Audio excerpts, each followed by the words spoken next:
Daniel Hébert, bonjour. Bonjour. Vous êtes adjoint au maire de Saint-Laurent-du-Var, en charge des travaux, du développement durable et de nombreux autres dossiers importants. Quelle est la relation qui a été nouée avec le Club des entreprises concernant la zone industrielle de Saint-Laurent? Si vous voulez, c'est une vieille histoire. Ce parc d'activité, nous le suivons depuis un moment. Ma collègue Brigitte Lisée le connaît bien. Elle est adjointe donc en charge de l'économie. Elle a elle-même été chef d'entreprise, donc elle connaît bien ce parc d'activité. Notre volonté par rapport à ce parc d'activité, c'est vraiment de l'accompagner dans tous ses enjeux, de faire qu'il évolue dans le bon sens du terme et qu'il s'intègre dans tout notre projet d'aménagement que nous avons sur le secteur, parce que vous n'êtes pas sans ignorer que nous sommes dans le secteur des ISCLE, un secteur qui est identifié comme un secteur à enjeu. La DTA l'identifie comme un secteur à enjeu. Vous avez les documents. La DTA, c'est la directive territoriale d'aménagement. Vous avez également tous les documents d'urbanisme de l'EPA qui l'identifient comme un secteur à enjeu. Donc un secteur stratégique sur lequel nous, communes, nous avons bien évidemment une volonté de faire un aménagement réussi. Et le parc d'activité fait partie donc, de tout ce secteur qui va évoluer. Nous travaillons avec l'EPA sur une étude concernant ce secteur, en incluant une extension du parc d'activité, bien évidemment. Donc l'idée, c'est absolument pas d'inciter les entreprises à partir ailleurs, parce que le parc est quasiment inséré dans l'espace urbain. Ça va continuer à se développer, il y aura d'autres entreprises qui viendront s'installer, c'est la volonté. Tout à fait, c'est tout à fait notre volonté de faire encore une fois évoluer le parc actuel et d'accueillir bien évidemment de nouvelles entreprises, bien sûr. Alors il y a beaucoup d'attentes des entreprises qui sont installées aujourd'hui. C'est compliqué quand même, hein, parce qu'on est sur une zone où une bonne partie des équipements, des accès par exemple, sont privés. Donc pour la municipalité, pour intervenir, c'est parfois pas simple, non ?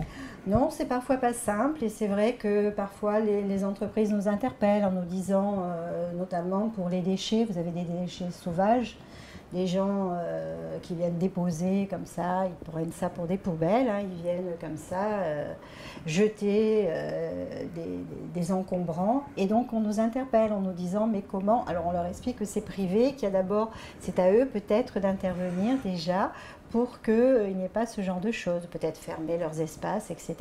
Donc il y a tout un travail que nous faisons là-dessus avec les entreprises par rapport à ça déjà, au niveau de la collecte des déchets. Je pense qu'on est un partenaire relais important avec la métropole qui est compétente en la matière. Donc on les accompagne par rapport à ça. On les accompagne par rapport à la circulation. Je sais que l'attente est forte des entreprises pour eux, c'est sûr. La desserte du secteur est majeure, c'est vrai.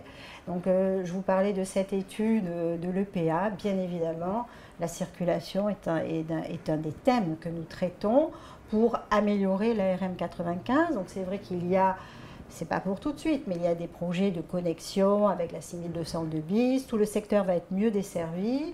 Nous faisons acter des traversées du Var, hein, parce qu'il faut vraiment des connexions entre les deux rives, c'est une évidence.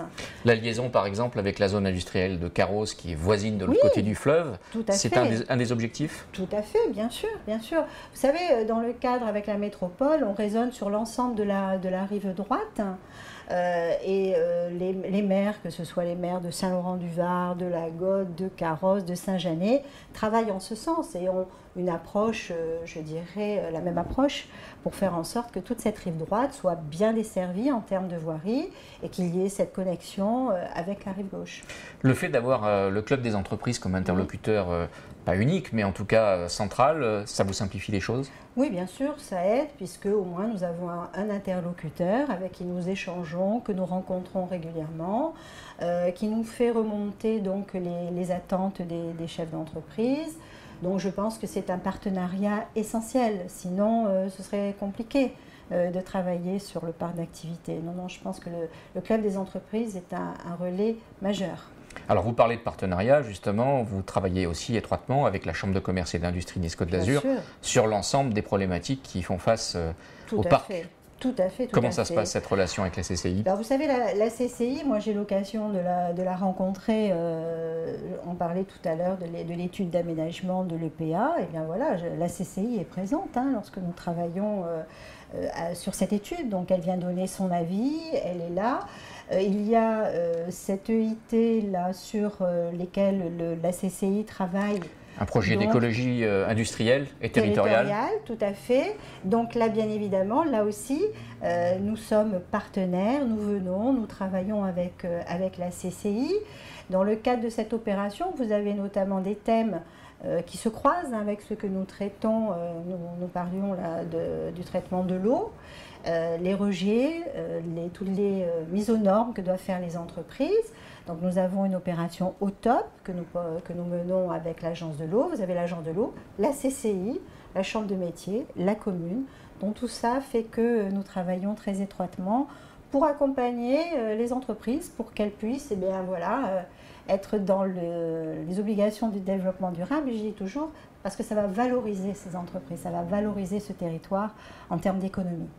Merci beaucoup Danielle Hébert. Je vous en prie, merci à vous.